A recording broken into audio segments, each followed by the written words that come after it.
बिस्मिल्लाहिर्रहमानिर्रहीम। अस्सलामु अलैकुम। प्यारे दोस्तों, आज की इस वीडियो में हम बात करेंगे कि मुख्तार सख्फी ने एक एक करके कातिलाने हुसैन से कैसे बदला लिया था। ये सब कुछ जानने के लिए आप इस वीडियो को आखिर तक जरूर देखें।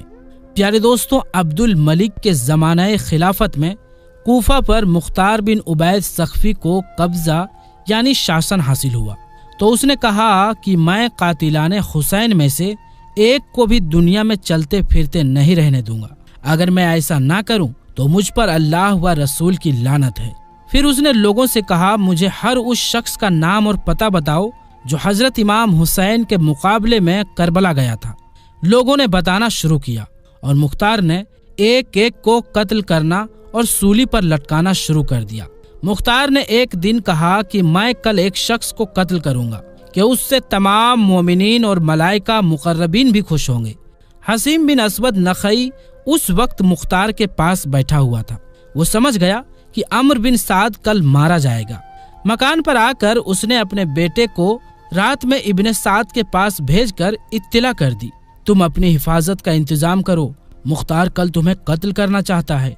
मगर मुख्तार चूंकि अपने शासन के शुरुआती जमाने में इब्ने साद से निहायत ही अखलाक के साथ पेश आता था, इसलिए उसने कहा मुख्तार हमें कत्ल नहीं करेगा। दूसरे दिन सुबह को मुख्तार ने इब्ने साद को बुलाने के लिए आदमी भेजा। उसने अपने बेटे हफस को भेज दिया। मुख्तार ने उससे पूछा, तेरा बाप कहाँ है? उसने कहा, वो छुपा हुआ रहता है, अब घर से बाहर नहीं निकलता। मुख्तार ने कहा, अब वो उसकी हुकूमत कहाँ गई जिसके लिए फर्जंदे रसूल का खून बहाया था? अब क्यों उससे अलग होकर बैठा है? हजरत इमाम हुसैन की शहादत के दिन वो क्यों नहीं इस काम को छोड़ दिया था? फिर मुख्तार ने अपने कोतवाल अबू अमरा को भेजा कि इब्ने साद का सर काट कर ले आए। वो इब्ने साद के पास गया और उसका सर काट कर अपनी कुबा के दामन में छुपाकर मुख्तार के पास लाया, उसके सामने रख दिया। मुख्तार ने हफस से पूछा, पहचानते हो ये सर किसका है? उसने इन्ना लिल्लाहि व इन्ना इलैहि राजिऊन पढ़ी। फिर कहा, ये मेरे बाप का सर है और अब इनके बाद जिंदगी में कोई मजा नहीं। मुख्तार ने कहा, तुम ठीक कहते हो और तुम जिंदा भी नहीं रहोगे। फिर उसे भी कत्ल करा दिया और कहा, बाप का सर हुसैन का बदला है और बेटे का सर अली अकबर का, अगरचे ये दोनों उनके बराबर नहीं हो सकते। खुदा की कसम, अगर मैं कुरैश के 3 दस्ते भी कत्ल कर डालूं तब भी वो सब हुसैन की उंगलियों के बराबर नहीं हो सकते। फिर मुख्तार ने दोनों के सर हजरत मोहम्मद बिन हनफिया रजी अल्लाह तआला अन्हु के पास भेज दिया। अब दोस्तों, आपको बताते हैं कि खुली बिन यजीद को कत्ल के बाद कैसे जला दिया गया था। खोला वो बदबख्त इंसान है जिसने इमाम अली मकाम के सरे अनवर को जिस्म अकदस से जुदा किया। मुख्तार ने अपने कोतवाल अबू उमरा को चंद सिपाहियों के साथ उसकी गिरफ्तारी के लिए भेजा। उन लोगों ने आकर खुली के घर को घेर लिया। जब उस बदबख्त को मालूम हुआ तो वो एक कोठरी में छुप गया और बीवी से कह दिया कि तुम कह देना कि मैं नहीं जानती कि वो किधर है। कोतवाल ने उसके घर की तलाशी का हुक्म दिया। उसकी बीवी बाहर निकल आई। उसने पूछा कि तुम्हारा शौहर कहाँ है? चूंकि जिस वक्त से खुली हजरत हुसैन का सर लाया था वो उसकी दुश्मन हो गई थी, इसीलिए उसने जुबान से तो कहा मुझे मालूम नहीं वो कहाँ है, मगर हाथ के इशारे से उसने छुपने की जगह बता दी। सिपाही उसके मुकाम पर पहुंचे तो देखा कि सर पर एक टोकरा रखे हुए जमीन पर चिपका हुआ है। उसको गिरफ्तार करके ले जा रहे थे कि मुख्तार कूफा की सैर के लिए निकला था। रास्ते में मिल गया। उसके हुक्म से खुली के घर वालों को बुलाकर उनके सामने उसी रास्ते पर ही कत्ल कर दिया गया। फिर उसे जलाया गया। जब तक उसकी लाश जलकर राख नहीं हो गई, मुख्तार खड़ा रहा। प्यारे दोस्तों, अब आपको बताते हैं कि शिमर जिल जोशन को कत्ल करने के बाद कैसे कुत्तों के हवाले किया गया। मुस्लिम बिन अब्दुल्लाह जियाबी का बयान है कि जब हजरत इमाम हुसैन के मुकाबले में करबला जाने वालों को पकड़ पकड़ कर मुख्तार कत्ल करने लगा तो हम और शिमर जिल जोशन तेज रफ्तार घोड़ों पर बैठकर कूफा से भाग निकले। मुख्तार के गुलाम जरबी ने हमारा पीछा किया। हमने अपने घोड़ों को बहुत तेजी से दौड़ाया, लेकिन जरबी हमारे करीब आ गया। शिमर ने हमसे कहा, तुम घोड़े को ऐड देकर हमसे दूर हो जाओ, शायद ये गुलाम मेरी ताक में आ रहा है। हम अपने घोड़े को खूब तेजी से भगाकर शिमर से अलग हो गए। गुलाम ने पहुंचते ही उस पर हमला कर दिया। पहले तो शिमर उसके वार से बचने के लिए घोड़े को घुमाता रहा और जब ज़रबी अपने साथियों से दूर हो गया तो शिमर ने एक ही वार में उसकी कमर तोड़ दी। जब मुख्तार के सामने ज़रबी लाया गया और उसको वाकया मालूम हुआ तो उसने कहा, अगर ये मुझसे मशवरा करता तो मैं कभी इसे शिमर पर हमला करने का हुक्म ना देता। ज़रबी को कत्ल करने के बाद शिमर कल्तानिया गांव में पहुंचा जो दरिया के किनारे वाक़ था। उसने गांव के एक किसान को बुलाकर मारा पीटा और उसे मजबूर किया कि मेरा ये खत मसऊब बिन जुबैर के पास पहुंचाओ। उस खत पर यह पता लिखा था, शिमर जिल जोशन की तरफ से अमीर मुसअब बिन जुबैर के नाम। किसान उसके खत को लेकर रवाना हुआ। रास्ते में एक बड़ा गांव आबाद था जहां कोतवाल अबू उमरा चंद सिपाहियों के हमराह जंगी चौकी कायम करने के लिए आया हुआ था। ये किसान उस गांव के किसान से मिलकर शिमर ने जो उसके साथ ज्यादती की थी उसको बयान कर रहा था कि एक सिपाही उनके पास से गुजरा। उसने शिमर के खत और उसके पता को देखा, पूछा कि शिमर कहाँ है। उसने बता दिया। मालूम हुआ कि 15 किलोमीटर के फासले पर है। अबू उमरा फौरन अपने सिपाहियों के लिए हुए शिमर की तरफ चल पड़ा। मुस्लिम बिन अब्दुल्लाह का बयान है कि मैं रात में शिमर के साथ था। मैंने उससे कहा, बेहतर है कि हम लोग इस गांव से रवाना हो जाएं, इसीलिए कि हमें यहाँ डर मालूम होता है। उसने कहा कि मैं 3 दिन से पहले यहाँ से नहीं जाऊंगा और तुम्हें खौफ शायद मुख्तार कज्जाब की वजह से है। तुम उससे मरऊब हो जाओ। हम जहाँ ठहरे थे वहाँ रीछ बहुत ज्यादा थे। अभी ज्यादा रात गुजरी नहीं थी और मुझे बराबर नींद नहीं आई थी कि घोड़ों की टापों की आवाज आई। मैंने अपने दिल में कहा कि रीछ होंगे, मगर जब आवाज तेज हो गई तो मैं उठकर बैठ गया। अपनी आंखों को मलने लगा और कहा, ये रीछों की आवाज हरगिज नहीं हो सकती। इतने में उन्होंने पहुंचकर तकबीर कही और हमारी झोपड़ियों को घेरे में ले लिया। हम अपने घोड़े छोड़कर पैदल ही भागे। वो लोग शिमर पर टूट पड़े जो पुरानी चादर ओढ़े हुए था और उसके बरस की सफेदी चादर के ऊपर से नजर आ रही थी। वो कपड़े और जीरा वगैरह भी नहीं पहन सका। उसी चादर को ओढ़े हुए नेज़े से उस पर मुकाबला करने लगा। अभी हम थोड़ी ही दूर गए थे कि तकबीर की आवाज के बाद हमने सुना कि अल्लाह ने खबीस को कत्ल कर दिया। फिर उन लोगों ने उसके सर को काटकर लाशों को कुत्तों के लिए फेंक दिया। हाथ पांव काटकर तड़पने के लिए छोड़ दिया गया। अब्दुल्लाह बिन दयास, जिसने मोहम्मद बिन अम्मार बिन यासिर को कत्ल किया था, उसने इमाम अली मकाम के कातिलीन में से मुख्तार को चंद आदमियों के नाम बता दिए, जिनमें अब्दुल्लाह बिन उसैद जुहनी, मालिक बिन नुसैर बद्दी और हमल बिन मालिक महारबी भी थे। ये सब उस जमाने में कादसिया में रहते थे। मुख्तार ने अपने सरदारों में से एक सरदार मालिक बिन अम्र नहदी को उनकी गिरफ्तारी के लिए चंद सिपाहियों के साथ भेजा। उसने जाकर उन सब को गिरफ्तार कर लिया और ईशा के वक्त लेकर मुख्तार के पास पहुंचा। मुख्तार ने उन लोगों से कहा कि ऐ अल्लाह व रसूल व आले रसूल के दुश्मनों, हुसैन बिन अली कहाँ हैं? मुझे हुसैन की जियारत कराओ। जालिमों, तुमने उस मुकद्दस जात को कत्ल किया जिन पर नमाज में तुम्हें दुरूद भेजने का हुक्म दिया है। उन्होंने कहा, अल्लाह आप पर रहम करे। हमें उनके मुकाबले में जबरदस्ती भेजा गया था। हम जाने के लिए बिल्कुल भी राजी नहीं थे। आप हम पर एहसान करें और हमें छोड़ दें। मुख्तार ने कहा, तुमने नवासाए रसूल पर एहसान नहीं किया, उन पर तुम्हें रहम नहीं आया।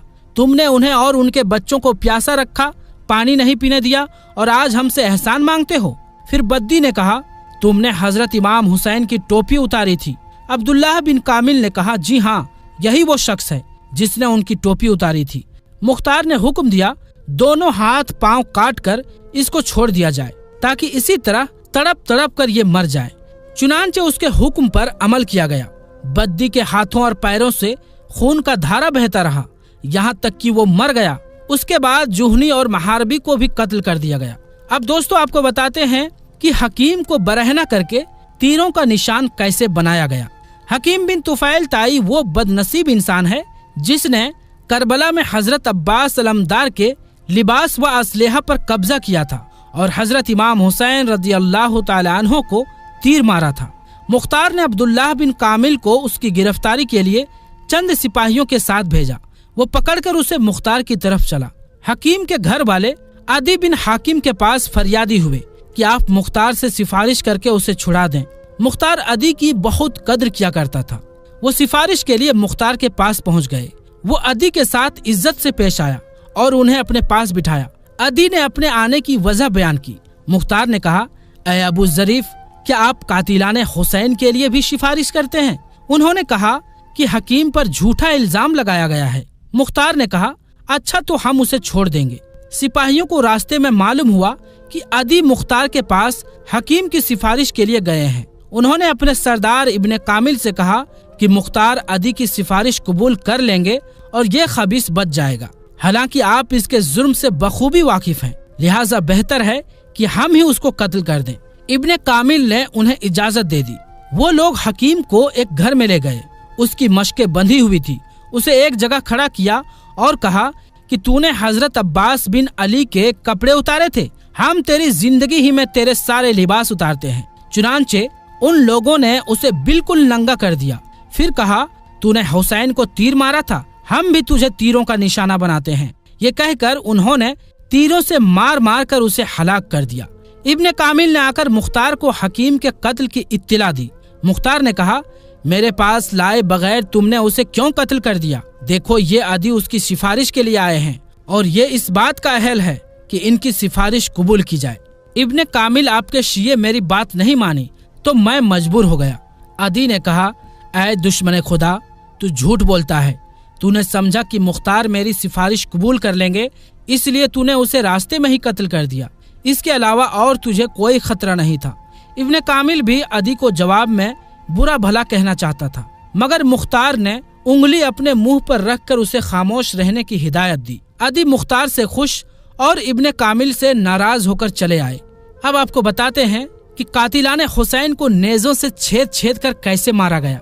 बनी साद का एक बदबख्त जिसका नाम अम्र बिन सुबैह था, वो कहा करता था, मैंने हुसैन के साथियों को तीर से जख्मी किया है मगर किसी को कत्ल नहीं किया है।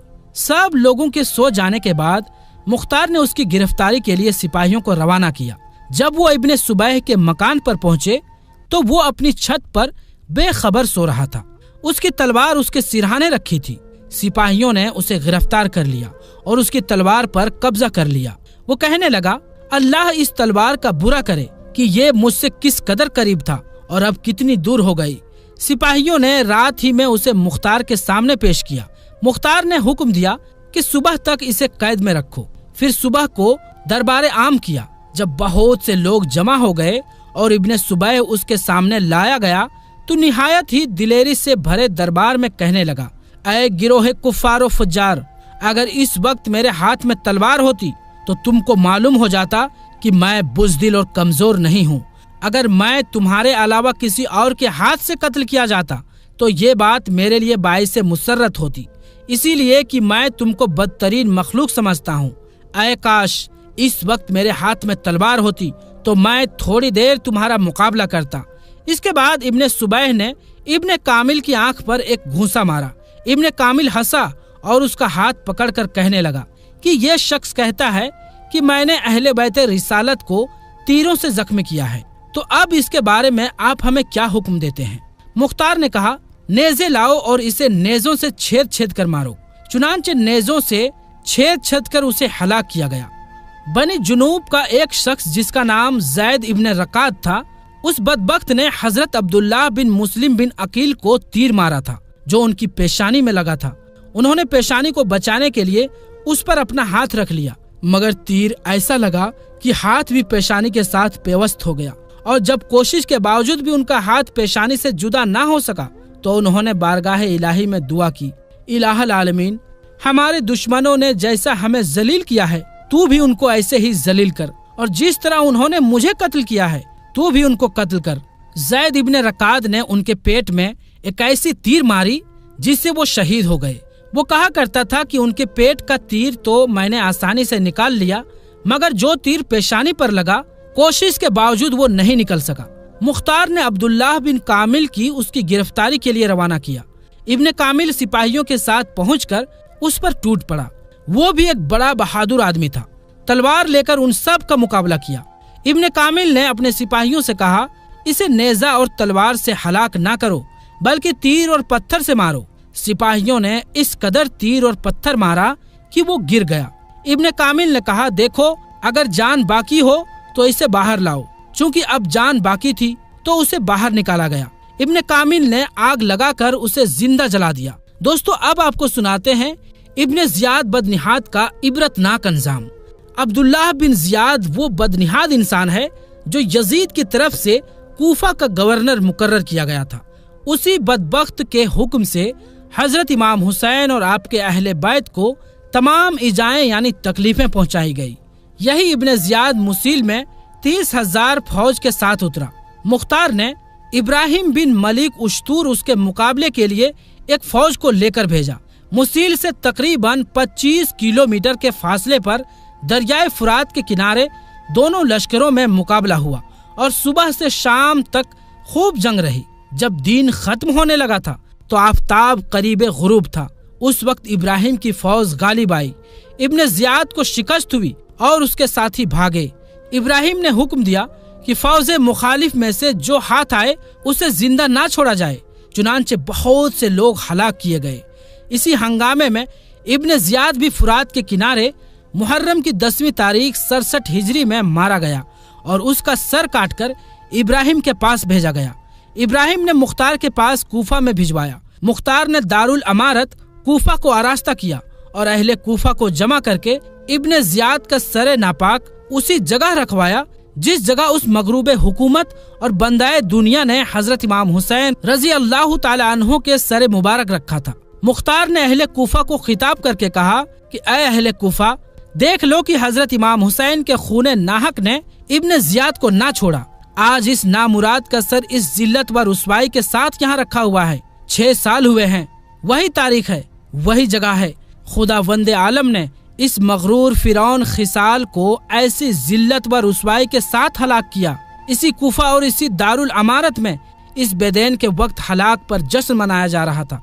तिरमिजी शरीफ की हदीस में है कि जिस वक्त इब्ने जियाद और उसके सरदारों के सर मुख्तार के सामने लाकर रखे गए तो एक बड़ा सांप नामुदार हुआ। उसकी हैबत से लोग डर गए। वो तमाम सरों में फिरा।